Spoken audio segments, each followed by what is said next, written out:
Assalamualaikum warahmatullahi wabarakatuh. Pemirsa MTA TV dimanapun Anda berada, alhamdulillahirrahmanirrahim. Puji syukur, marilah kita aturkan kehadirat ilahi Rabbi Allah Subhanahu wa Ta'ala. Hari ini kita bersua lagi di acara Ekobi Syariah. Dan pertemuan kita semoga saja senantiasa mendapatkan rahmat Allah Subhanahu wa Ta'ala. Amin.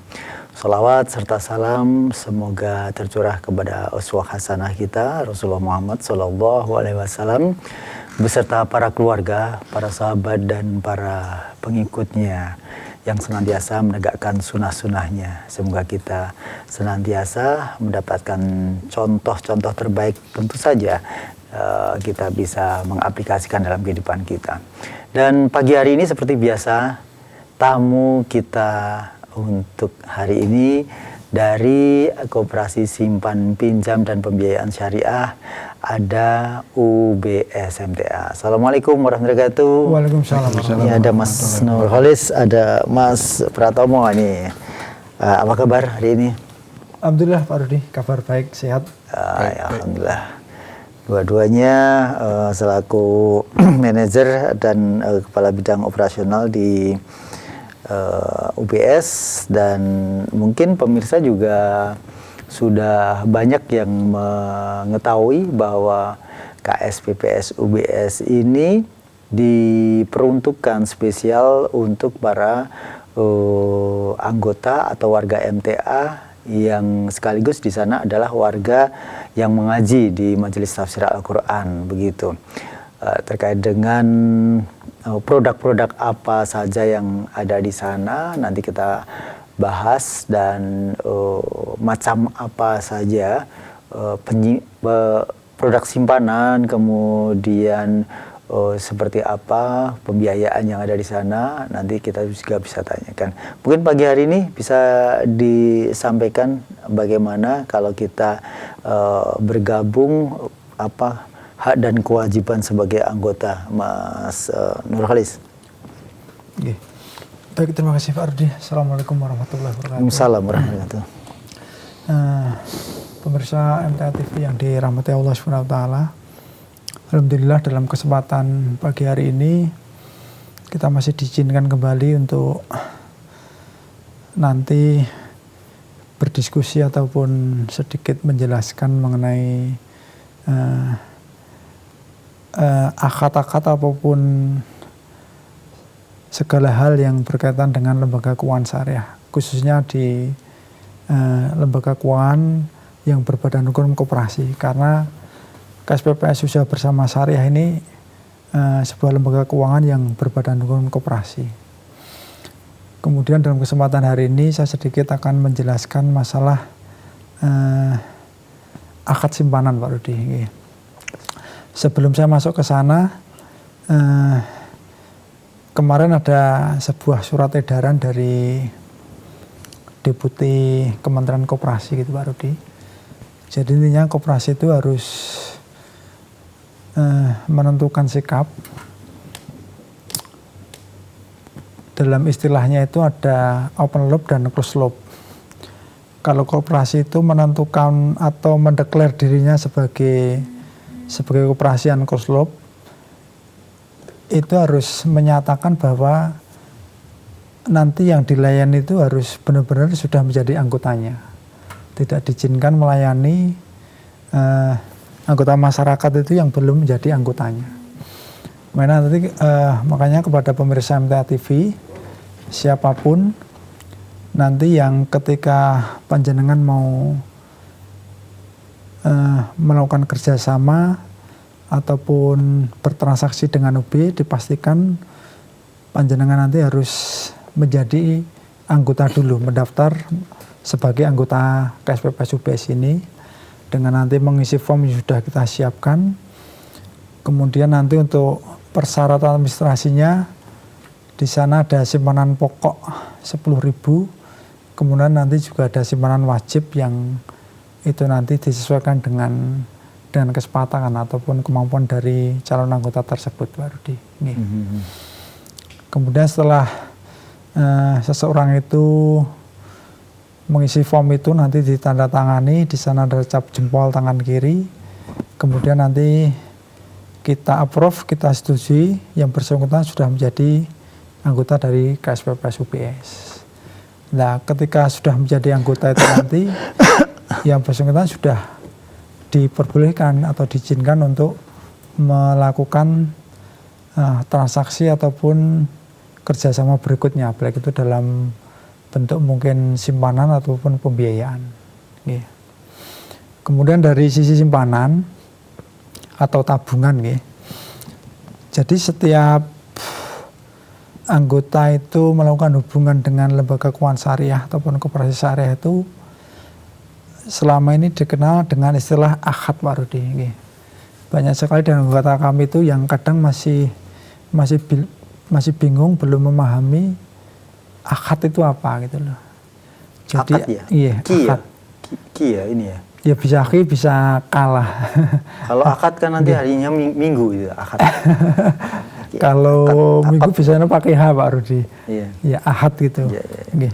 Intinya akad. Akad itu intinya perikatan lah, semacam perjanjian gitu.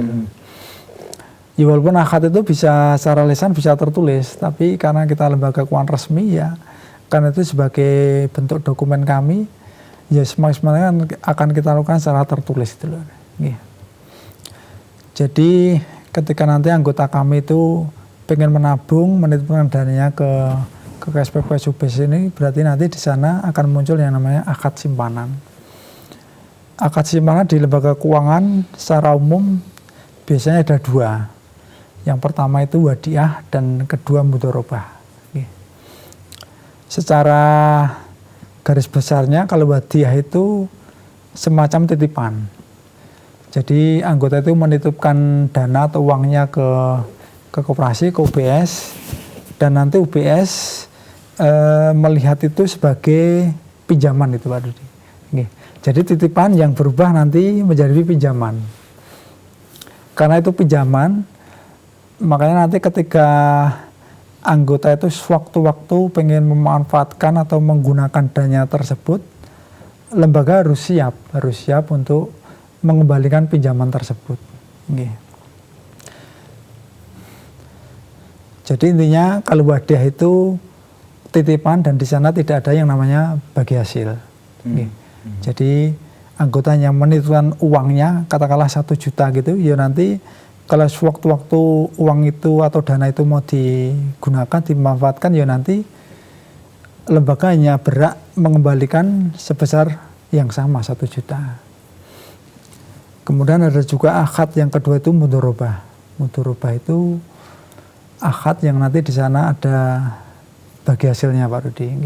Kemudian nanti pengembangannya itu biasanya ada mudharabah itu dalam bentuknya simpanan reguler, ada juga yang simpanan berjangka atau deposito itulah. Kalau yang reguler, simpanan reguler ini kan juga sama. Itu sebagai bentuk pinjaman lembaga kepada anggota, yang itu nanti sewaktu-waktu anggota bisa menarik atau memanfaatkan dananya kapanpun, dan lembaga harus siap untuk mengembalikan dana itu. Beda halnya dengan yang tadi itu simpanan berjangka atau deposito, itu biasanya ada jangka waktu tertentu, mungkin 1 bulan, 3 bulan, 9 bulan dan seterusnya. Mungkin itu dulu Pak Rudi sedikit gambaran mengenai akad simpanan di lembaga keuangan syariah. Ya, untuk wadiah tadi disampaikan bahwa di situ adalah titipan ya, titipan, dan ketika kita menitipkan 1 juta maka nanti juga akan dikembalikan 1 juta seandainya mau diambil begitu. Apa pertimbangannya seseorang menitipkan begitu? Kenapa dia justru tidak masuk di mudharabah begitu? Mungkin bisa disampaikan.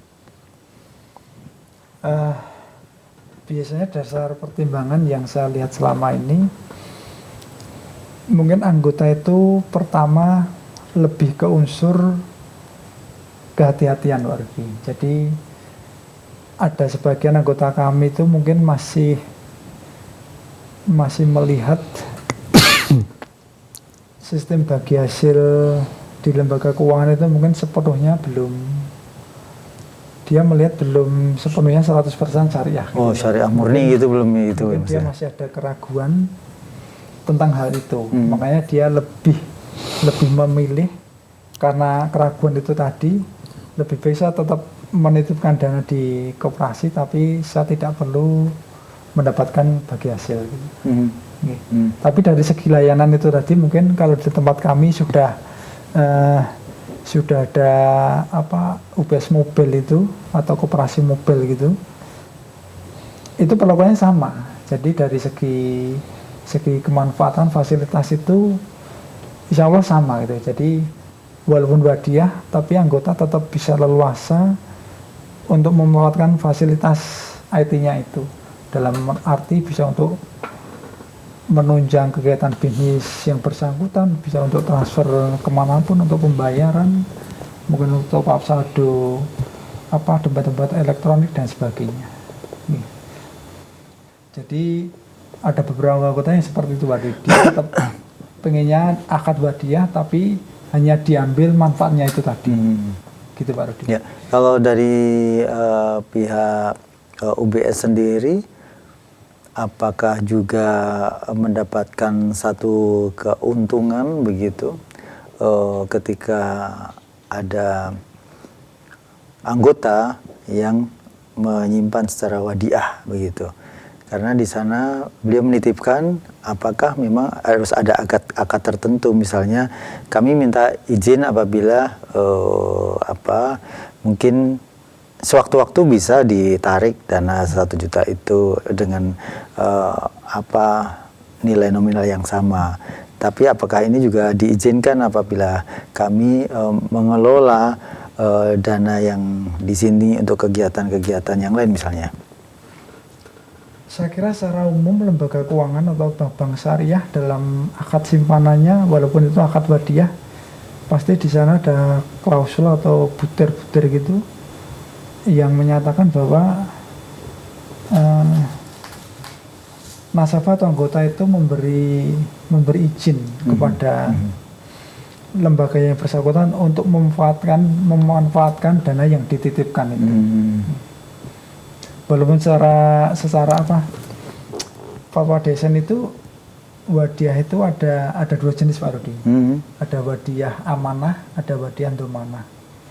Di sana dijelaskan kalau yang amanah itu sebenarnya titipan itu tidak boleh digunakan atau dimanfaatkan. Kalau yang domanah ini boleh. Ada beberapa lembaga yang masih menerapkan ini. Jadi ketika ada titipan wadiah itu ya benar-benar uang ini disisihkan dan tidak dimanfaatkan atau tidak disalurkan dalam bentuk pembiayaan. Tapi saya kira secara umum lembaga keuangan syariah akan melakukan hal yang pertama tadi. Jadi dia akan meminta izin kepada anggota itu bahwa dana yang dititipkan ini agar bisa diizinkan untuk bisa dimanfaatkan atau dikelola gitu. Ya. Baik, pemirsa dimanapun Anda berada, pagi hari ini dipersilakan bagi Anda yang ingin menanyakan tentang produk simpanan, kemudian pembiayaan atau apapun terkait dengan yang ada di UBS Syariah, silakan ya.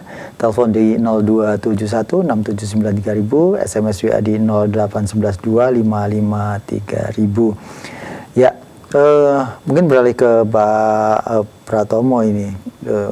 Produk yang sekarang dikembangkan di UBS Mobile sendiri, apakah ada penambahan fitur ini? Silakan, Pak. Ya. Untuk menambahkan yang tadi dulu, Mak, untuk tabungan tadi. Jadi intinya nasabah biasanya menabung itu tentunya untuk mengurangi dia menyimpan uang tunai, Pak. Jadi meskipun entah itu mudharabah ataupun wadiah, intinya uang tidak di saya untuk si anggota, tapi dititipkan di koperasi. Nah, nanti pengelolaannya bisa pakai UBS Mobile. Jadi harapannya dengan uangnya tidak di rumah itu kan secara umum itu kan keamanannya kan lebih tinggi karena tidak di rumah. Kemudian bagi koperasi, kalau ada orang menabung dan si nasabah itu boleh mengizinkan untuk mengelola dananya, otomatis koperasi kan menambah modal bagi koperasi bahwa dana itu bisa dipinjamkan. Itu mungkin, Pak. Kemudian untuk kedepannya pengembangan aplikasi mobilnya dari koperasi ini harapannya nanti ada semacam fitur yang nanti di situ akan untuk menginput nomor rekening sendiri yang ber-ATM. Jadi misalnya kita punya BSI gitu. Nanti kita diinput di situ nomor rekeningnya. Harapannya dengan diinput nanti server bisa mengidentifikasi kalau transfer ke situ, oh itu berarti transfer ke rekening sendiri. Karena dicatat di situ. Nah, dan nanti dengan rekening sendiri catat itu nanti UBS bisa membiayai atau menggratiskan transaksi ke rekening sendiri itu. Jadi misalnya, atau kalau nggak menggratiskan, yang paling nggak sebulan 10 kali lah gratis, itu kan menjadikan seolah-olah nasabah punya ATM sendiri. Jadi harapannya bisa seperti itu. Jadi nanti silakan, harapannya, dan biasanya anggota koperasi kita itu sudah mempunyai ATM. Jadi UB nggak usah susah-susah menerbitkan ATM. Jadi ATM yang sudah kita punya tinggal kita biayai dari UBS Mobil Transfer ke sana, otomatis kan bisa ngambil di ATM manapun yang bisa dilakukan itu. Otomatis begitu nanti fasilitas ini nanti harapannya nanti di bulan pertama nanti bisa digratiskan dulu untuk menghitung sebenarnya kebutuhan anggota itu sebulan itu transfer ke rekening sendiri atau ngambil ATM, uang di ATM itu sebulan berapa kali. Misalnya rata-rata yang 10 kali, oke lah. Misalnya kita gratiskan 10 kali setiap bulan, itu kan menjadi seolah-olah anggota koperasi itu punya ATM. Nah, seperti itu. Jadi antara lain nanti pengembangannya seperti itu, sehingga anggota yang terutama yang jauh di luar Jawa atau Indonesia bagian timur itu nanti menjadi anggota tetap bisa ngambil uangnya sendiri. Demikian juga nanti untuk masuknya ke UB juga dari bank tinggal transfer ke rekening virtual bisa masuk, langsung bisa diambil. Mungkin itu Pak. Ya. Baik, satu tambahan fitur yang baru bagi Anda pengguna rekening di UBS, sebaiknya Anda maksimalkan apa-apa yang sudah ditawarkan, apa-apa yang sudah ada di UBS Mobile dari koperasi yang kita miliki ini. Dan pemirsa, kami juga akan berikan kesempatan bagi Anda yang bertanya. Telepon langsung bisa di 02716793.000, SMS WA di 08112553000. Namun sebelumnya kita akan jeda untuk mengikuti pariwara berikut ini.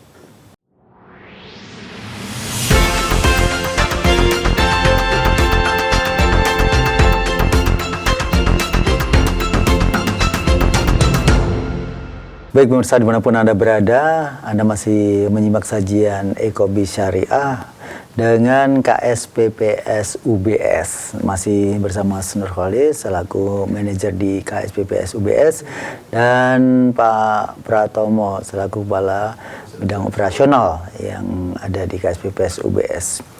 Nah, mungkin bagi pemirsa yang saat ini akan menanyakan tentang hal-hal yang terkait dengan produk-produk yang ada di KSPPS UBS, silakan telepon langsung, bisa melalui telepon 02716793000, SMS WA di 08112553000. Dan kami masih nantikan bagi Anda yang ingin bergabung di line telepon ataupun SMS WA.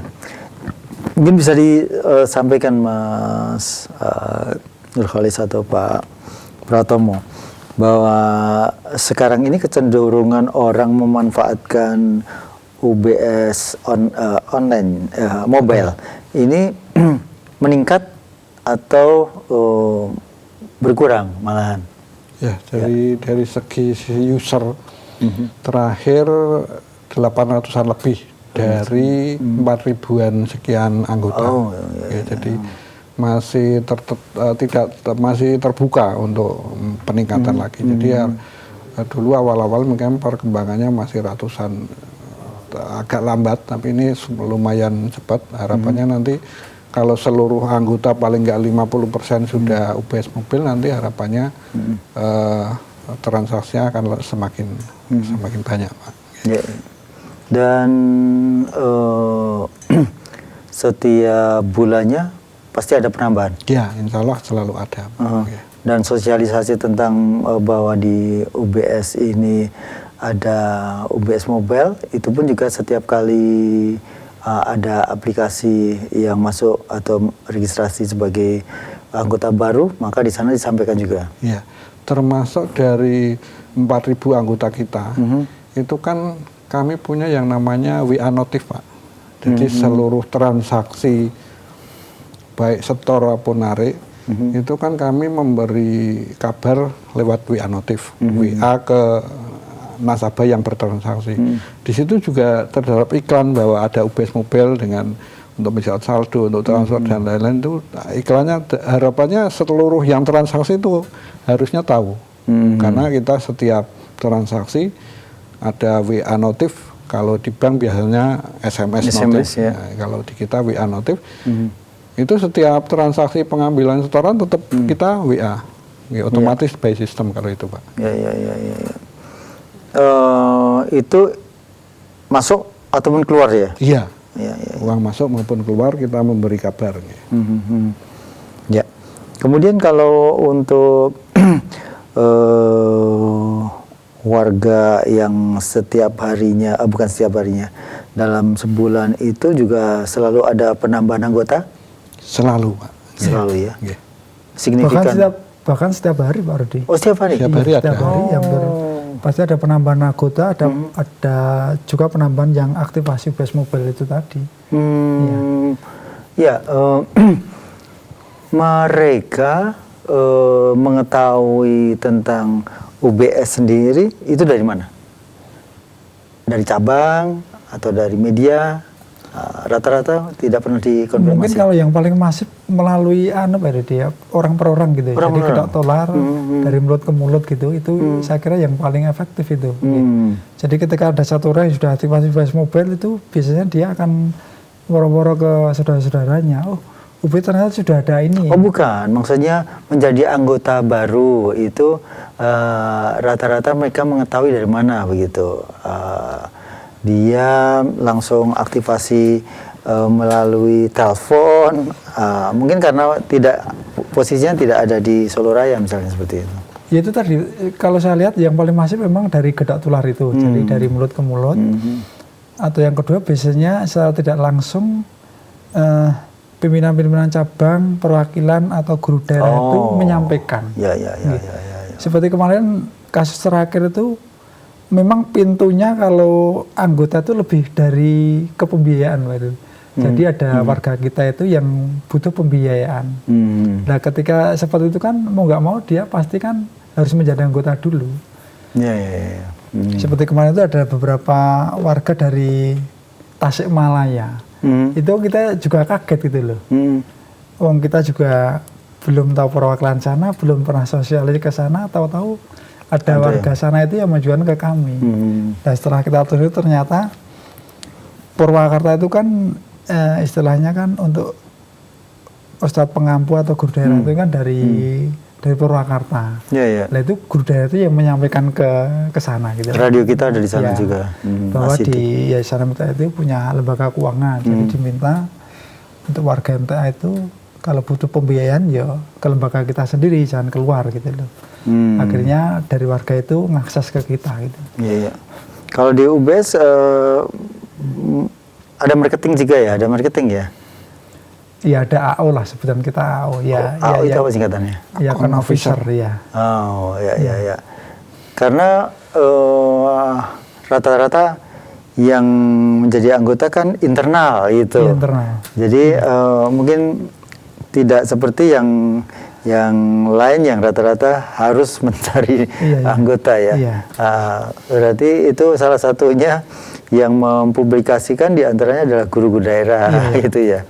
Dan saya kira marketingnya alamiah seperti itu, Adri. Karena kita sudah meyakini, karena ini kita hanya memang untuk internal itu tadi, kita meyakini dan ini sudah berjalan puluhan tahun gitu loh. Anggota kita pasti akan bertambah terus. Alhamdulillah. Setiap hari, setiap minggu itu bertambah. Dan minggu depan ada sosialisasi, Pak. Iya.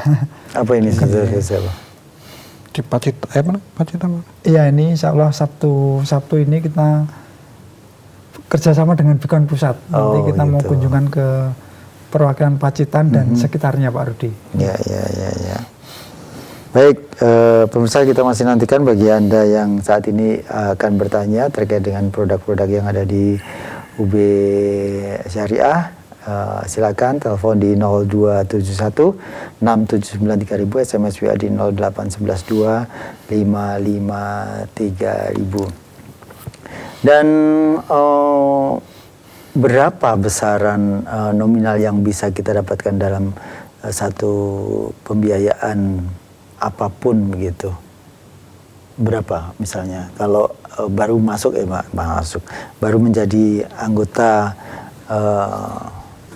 baru maksudnya begitu. Itu apakah ada range yang di sana harus dibatasi karena mungkin sebagai anggota baru begitu? Tidak ada. Jadi kalau dari sisi pembiayaan mengenai plafon itu kita tidak ada batasan, Pak Rudi. Tidak ada batasan. Oh, tidak ada batasan. Maksimalnya ya. Kalau minimal itu kan ya relatif sesuai kebutuhan aja. Kalau maksimal itu tidak ada batasan. Secara umum tidak ada batasan. Baik itu anggota baru ataupun lama. Jadi intinya kalau pembiayaan itu kita menitik beratkan pada kemampuan anggota itu dalam mengembalikan, dalam mengangsur. Gitu. Karena karena anggota baru, seberapa kita bisa mengenal dia bisa mengangsur dan sebagainya. Nanti kita lakukan survei, Pak Rudi. Survei. Iya, tetap kita survei. Kalau anggota baru, berapapun plafonnya pasti akan kita survei. Kita datangin ke rumahnya, kita tanya, kita lihat usahanya, kita lihat agunan atau jaminannya, kemudian nanti akan kita analisa gitu. Kira-kira mampu enggak ini dari segi usahanya untuk plafon sekian gitu loh. Kan nanti sudah muncul, beban angsurannya sekian, kira-kira mampu enggak dari usahanya itu. Kalau kira-kira enggak mampu, ya biasanya nanti kita diskusikan plafon kita turunkan atau nanti jangka waktu yang kita perpanjang lagi gitu loh. Kalau anggota lama berarti sana sudah ada rekam jejaknya ya? Iya, paling enggak track recordnya sudah ada. Recordnya ya. Itu akan lebih mudah kita dalam menganalisa. Ya, kalau lancar terus ya bisa mau naik terus apa gitu ya. Kalau rekornya bagus, kemudian plafonnya diwajukan mungkin masih sama atau hanya naik sedikit, biasanya langsung kita setujui.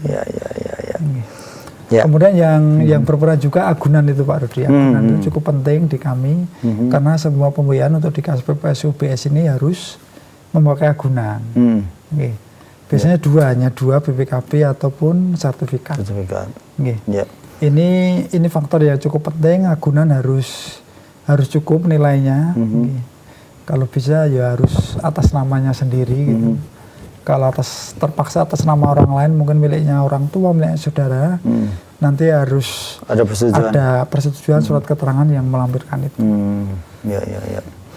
Dan selama ini, apakah dari para anggota ini ketika membutuhkan pembiayaan dalam pengembaliannya lancar atau ada juga yang tersendat begitu? Meskipun semuanya fluktuatif ya, dinamika untuk semua badan syariah atau pembiayaan syariah pasti ada begitu. Iya, saya kira di semua lembaga keuangan syariah sama, Pak Rudi. Baik di bank, di tingkat BPR ataupun di koperasi sama. Ya pasti banyak yang lancar, ada yang terkendala. Bahkan sampai ada yang macet, pasti semua ada. Gitu. Dan seberapa jauh kepedulian dari lembaga UBS ini akan memberikan satu advice atau nasihat yang di sana akan memulihkan kondisi perekonomian yang dihadapi? Saya kira treatmentnya berbeda-beda, Pak Rudi. Tinggal nanti kita lihat kasusnya seperti apa. Yang jelas ketika nanti ada anggota pembiayaan kami yang proses pengembalian angsurannya itu bermasalah, tetap akan terus-menerus kita ingatkan, kita datangi rumahnya, kita lihat masalahnya apa gitu. Ataupun nanti sampai kalau tidak ada perbaikan ya harus kita lihat agunannya. Maksudnya untuk kita tarik atau dijual gitu loh. Jadi yang jelas akan terus kita ingatkan Pak Rudi. Bahkan kalau kita melihat si anggota ini perlu suntikan modal lagi, ya nanti akan kita top up modal lagi, tidak apa-apa. Yang penting usahanya nanti harapan kita bisa bangkit lagi. Kemudian satu hal yang jelas yang perlu diperhatikan, bahwa untuk pembiayaan itu di KSPPS UBS tidak mengenal yang namanya denda, penalti, sanksi keterlambatan itu. Kita sama sekali tidak ada seperti itu. Bahkan beberapa kasus itu justru keringanan dan sebagainya itu yang kita berikan. Ya. Tapi ada juga kah yang karena memang sudah tidak bisa benar-benar kondisinya stuck begitu, kemudian sampai harus menjual atau posisinya jaminan tadi menjadi harus dilepas begitu? Beberapa kasus terjadi. Ya. Karena memang itu sangat terpaksa sekali. Dari anggota itu dari segi kemampuan usahanya sudah tidak bisa bangkit lagi. Kemudian juga kasus nasabah itu sakit, sudah tidak mampu berusaha, ya udah satu-satunya solusi asetnya harus dilepas. Ya.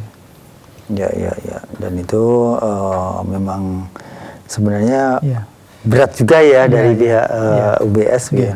Tapi kalau khusus untuk anggota pembiayaan yang meninggal dunia di UBS ini sudah ada ta'awunnya juga itu semacam asuransi yang untuk mengcover itu tadi kalau sampai anggota pembiayaan itu meninggal dunia. Selama pembiayaan itu tidak ada tunggakan dan belum jatuh tempo, nasabah meninggal nanti akan di-cover oleh dana ta'awun ini sehingga bisa lunas gitu loh. Oh begitu. Bisa lunas. Nanti agunan akan kita serahkan, jadi ahli waris, istri dan anaknya sudah tidak ada tanggungan kewajiban lagi untuk membayar itu. Ya, alhamdulillah. Ya, kemudian kalau ini masih pengembangan di mobile Pak Pratomo, bisa disampaikan bahwa selama ini fitur apa sih yang favorit digunakan para user ini? Jadi fitur-fitur yang ada di UBS Mobile antara lain transfer ke bank. Itu juga cukup lumayan karena per bulan itu bisa sampai hampir 1.000 atau 900 sekian transaksi per bulan. Kan termasuk lumayan dari 800-an anggota yang menginstal UBS Mobile. Berarti rata-rata transfer itu setiap user sekali. Ya, dalam sebulan ya. Kemudian yang tidak kalah lagi tentang pulsa. Di situ ada bisa pembelian pulsa. Otomatis kalau pulsanya habis kan bisa beli sendiri. Itu nggak usah top up, jadi dari tabungannya nanti dibelikan pulsa. Gitu. Kalau aplikasi bukan UBS Mobile kan biasanya top up dulu dari saldonya untuk membeli. Kalau itu nggak, dari tabungannya untuk membeli. Termasuk juga bagi PLN-nya yang pulsa itu juga bisa. Token itu ya? Token seperti itu. Kemudian untuk yang sering belanja online bisa top up Shopee, top up dari Dana marketplace ya, Dana OVO dan lain-lain itu bisa top up. Jadi seperti itu untuk anggota koperasi kita bisa melakukan top up marketplace yang ada. Itu mungkin Pak. Ya. Jadi pemirsa dimanapun Anda berada, jadi bagi Anda yang saat ini mungkin sering bersinggungan dengan pulsa, Anda sudah tidak perlu lagi untuk ke kantor membeli pulsa lewat kantor itu, tapi Anda bisa justru top up melalui akun mobile Anda, selama di situ pasti harus bersaldo ya. Dan bagi Anda untuk token listrik yang mungkin saat ini juga menggunakan begengser yang elektrik itu, maka di sana Anda juga sudah tidak kebingungan tatkala mungkin mati listrik di malam hari, Anda masih bisa membelinya melalui layanan online, begitu. Dan mungkin di akhir acara ini ya, apa yang harus ditekankan, apa yang harus ditawarkan lagi kepada para warga kita Majelis Tafsir Al-Quran untuk bisa lebih menyemarakkan atau mensiarkan kepada, menyampaikan kepada warga-warga yang lain bahwa keuntungan daripada kita bergabung di UBS ini, Mas Nurkhalis. Baik, saya menghimbau kepada saudara-saudara kami, warga Majelis Tafsir Al-Quran, dimanapun berada, bahwa yayasan ini punya lembaga keuangan, salah satu lembaga keuangan yang bernama Koperasi Simpan Pinjam dan Pembiayaan Syariah Usaha Bersama Syariah. Jadi koperasi ini memang murni dikandung dan dilahirkan dari Yayasan MTA Pusat. Maka dari itu saya menghimbau, mari kita bersama-sama untuk terus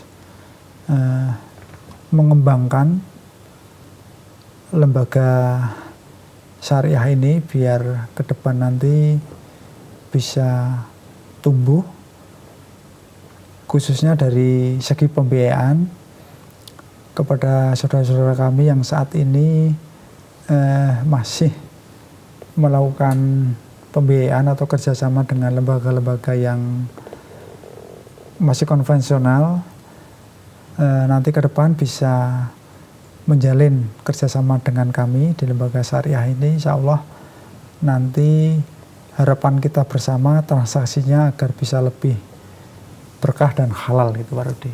Amin. Ya, ya. Dari Pak Pratomo ada tambahan? Yes, jadi monggo warga-warga MTA yang belum menjadi anggota KSUPS UPS silakan mendaftar jadi anggota. Kemudian yang sudah menjadi anggota dari sekitar hampir 5.000 itu baru sekitar 1.000 yang menjadi menginstal aplikasi UBS Mobil. Jadi harapannya silakan yang sudah jadi anggota menginstal atau menikmati fasilitas kemudahan yang ada di UBS Mobil, silakan aktivasi UBS Mobil, gitu Pak. Ya. Baik, terima kasih Pak Pratomo, Pak Nurkhalis atas bincang pagi hari ini. Semoga bisa memanfaatkan apapun dari Anda bergabung dengan UBS Syariah ini. Terima kasih. Assalamualaikum warahmatullahi wabarakatuh. Waalaikumsalam warahmatullahi wabarakatuh. Baik pemirsa dimanapun Anda berada, demikian tadi sajian Ekobi Syariah untuk pagi hari ini. Insya Allah kita akan bersua lagi pekan depan. Saya Rudi Frianto, mohon maaf atas segala kesalahan. Bila taufiq wal hidayah. Assalamualaikum warahmatullahi wabarakatuh.